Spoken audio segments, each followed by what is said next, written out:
જય શ્રી કૃષ્ણ મિત્રો. આજે આપણે સાંભળીશું પુરુષોત્તમ માસમાં અધ્યાય 6ની કથા. પુરુષોત્તમ માસ અધ્યાય 6 મલ માસના દુઃખનું નિવેદન. નારદજીએ પૂછ્યું, હે પ્રભુ, ભગવાન મલમાસને ગોલોકમાં લઈ ગયા પછી શું થયું? વૈકુંઠપતિ નારાયણે કહ્યું, તેજથી ઝળહળતા મંદિરમાં ભગવાન વિષ્ણુ મલમાસને દોરતા આગળ ચાલ્યા તો દ્વારપાળોએ તેમને નમન કર્યા. પછી તેમને હજારો ગોપીજનોથી ઘેરાયેલા ગૌલોક સ્વામી શ્રી કૃષ્ણના દર્શન થયા. ભગવાન વિષ્ણુએ તેમની સ્તુતિ કરતાં કહ્યું, હે પ્રભુ, આ નાશવંત વિશ્વમાં આપ અમર છો. નિરાકાર હોવા છતાં આપ અવતાર ધરો છો. આપના સચ્ચિદાનંદ સ્વરૂપને મારું નમન છે. ભગવાન શ્રી કૃષ્ણે વિષ્ણુ અને મલમાસ તરફ સ્મિત વદને જોયું. મલમાસે ધ્રુજતા ધ્રુજતા શ્રી કૃષ્ણને પ્રણામ કર્યા તો તેમણે વિષ્ણુને પૂછ્યું, આ કોણ છે? એના મોં પર ચિંતા કેમ છે? એવું વળી કયું દુઃખ છે? તે આટલો ધ્રુજે છે? વિષ્ણુએ કહ્યું, પ્રભુ, આ અભાગી જીવ મલમાસ છે. દુઃખોના નિવારણ માટે જ આપની પાસે આવ્યો છે. આ માસ તિરસ્કૃત છે. સર્વ પ્રાણીઓ, વનસ્પતિઓ વગેરે તેને મલમાસ કહી અપમાનિત કરે છે. હું તેને અહીં લાવ્યો છું. આપ તેના દુઃખ દૂર કરો અને મારું આગમન સફળ કરો. અહીં પુરુષોત્તમ માસનો અધ્યાય 6 સંપૂર્ણ થાય છે. હવે આપણે પુરુષોત્તમ માસમાં છઠ્ઠા દિવસે કરવાની વાર્તા કરીશું. નણંદ અને ભાભી. એક બ્રાહ્મણ હતો અને એક બ્રાહ્મણી હતી. બંને જે મળે તેથી સંતોષમાની સુખપૂર્વક રહેતા હતા. પેટે વસ્તાર મોટો હતો. 9 છોકરાનું પરાણે પૂરું થતું. ઘણીવાર તો રાંધેલું ધાન ભાગમાં પણ ન આવે. આમ છતાં બ્રાહ્મણી સંતોષમાની ઘર નિભાવી. તેનું પિયર ગામમાં હતું. ભાઈઓ શ્રીમંત હતા, છતાં તેણે દુઃખમાં કોઈ વેળા ભાઈઓના ઘરે મીટ માંડી ન હતી. ભાઈના ઘરે આજે પુરુષોત્તમ માસનું ઉજવણું હતું, એટલે ભાભી લોકલાજે નોતરું દેવા આવી. પોતે શ્રીમંત હોવાથી ઉજવણામાં આખા ગામના બ્રાહ્મણોને જમાડવાના છે એવા અભિમાનથી તે ફૂલી સમાતી નહોતી. તે બોલી, 9 નોળિયા 10મો દવે અને 11માં બાઈ તમે. જ્યારે હું બોલાવું ત્યારે મારે ઘેર જમવા આવજો. આજે પુરુષોત્તમ માસનું ઉજવણું છે. ભલે ભાભી, જરૂર આવીશું. નણંદે પોતાની ભાભીનું નોતરું ભાવપૂર્વક સ્વીકાર્યું. નોતરું દઈ ભાભી હાથણીની ચાલે ધીમા ડગલા ભરતી ભરતી ચાલતી થઈ. ભાભીના ગયા પછી નણંદને મહાદુઃખ થયું. પોતાના વહાલા બાળકોને નોળિયા કહ્યા. ભગવાને મને 9 બાળકો આપ્યા, તે ઓછા કોઈને ઘરે ખાય છે? હશે મોટા ભાભી છે, કહી નણંદે મન વાળ્યું. સાંજ પડવા આવી છતાં જમવા બોલાવવા કોઈ ન આવ્યું.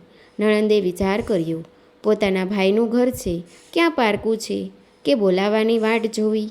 એ તો પોતાના પતિ અને બાળકો લઈને ભાઈને ઘેર જમવા ગઈ. નણંદને આવેલી જોઈ ભાભીએ છણકો કર્યો, તમને કોણે બોલાવ્યા હતા? તે જમવા આવ્યા. આવ્યા તો આવ્યા, પણ આટલા બધા વહેલા? જમવાનો આટલો હડકવાશો? દેખતા નથી હજી તો બ્રાહ્મણો જમે છે? જાઓ, પાછા જાઓ. મોડેથી તેડાવીએ ત્યારે આવજો. નણંદનું મોં વિલાઈ ગયું. પોતાના લીધે પોતાના પતિનું હળહળતું અપમાન થયું હતું. બાળકો બ્રાહ્મણોને જમતા જોઈ ટળવળિયા મારતા હતા. ધરતી માર્ગ આપે તો તે સમાઈ જાય એવું એને થઈ આવ્યું. નણંદ તેના પતિ અને બાળકો સાથે પોતાના ઘરે આવી. પતિ પત્ની અને બાળકો નિરાશ થઈ બેઠા હતા. મધરાત થવા આવી. નણંદને વિચાર આવ્યો, આ તો ભગવાન પુરુષોત્તમ રાયનું ઉજવણું હતું. જમવાનું તો ઠીક, પણ એંઠવાડ મળ્યો હોત તો પણ પ્રસાદ લઈને પાવન થાત. એ ઉઠી અને સીધી ઉકરડે ગઈ. બ્રાહ્મણોના જમેલા એઠા પતરાળા સાડલે બાંધી ઘરે લઈ આવી. એમાંથી ચોટેલો એઠવાડ ભેગો કરી બાળકોને જમાડ્યા અને ભગવાનનો પ્રસાદ માની ધણી ધણિયાળીએ બંને જણા ભાવપૂર્વક જમ્યા. મોડું થઈ ગયું હતું એટલે પતરાળા એમને એમ ઘરમાં પડી રહેવા દીધા અને નણંદ ભગવાનનું રટણ કરતી સૂઈ ગઈ. નણંદ વહેલી સવારે ગુપચુપ ઉઠી અને પતરાળા ઉપાડવા ગઈ. ત્યાં તો આ શું? બધા પતરાળા સોનાના અને અનાજના દાણા મોતીના. બ્રાહ્મણીના આશ્ચર્યનો પાર રહ્યો નહીં. તેણે પોતાના પતિને જગાડી ભગવાનની કૃપાનું ફળ બતાવ્યું. બંને જણા ભગવાનની કૃપાને લીધે ગાંડા ઘેલા થઈ ગયા. પતિએ કહ્યું, આપણે ગરીબાઈના લીધે વ્રતનું ઉજવણું કર્યું નથી. જો તું કહે તો આપણે પણ બ્રાહ્મણોને જમાડીએ. ધર્મના કામમાં મારી ના હોય? આજે જ નોતરું દઈ આવું, બ્રાહ્મણીએ કહ્યું. બ્રાહ્મણ તો ઘેર ઘેર નોતરું દઈ આવ્યું. સોનું અને મોતી વેચી સીધું સામાન લઈ આવ્યું. 5 પકવાનની રસોઈ થવા લાગી. ગામમાં વાત ફેલાણી કે બાપડા રંક બ્રાહ્મણને ભગવાન ફળ્યા. રાતમાં જ તેનું ભાગ્ય ફળી ગયું. એઠા પતરાળા સોનાના થઈ ગયા. એઠવાડના દાણા મોતી થઈ ગયા. ભાભીએ આ વાત જાણી કે એ જ ઘડીએ તે ધસમસતા પૂરની પેઠે દોડતી આવી અને નણંદને ગાળો દેવા લાગી.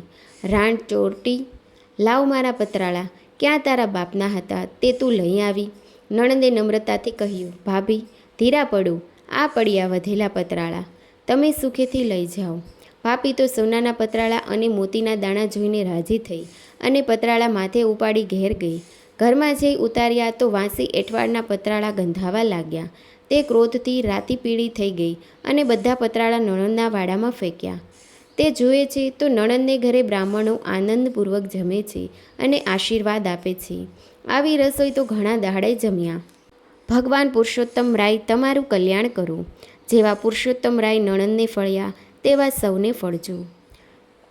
જય શ્રી કૃષ્ણ મિત્રો. વિડીયો ગમે તો ચેનલને લાઇક કરજો, શેર કરજો અને સબસ્ક્રાઈબ કરવાનું ભૂલતા નહીં. Thanks for watching.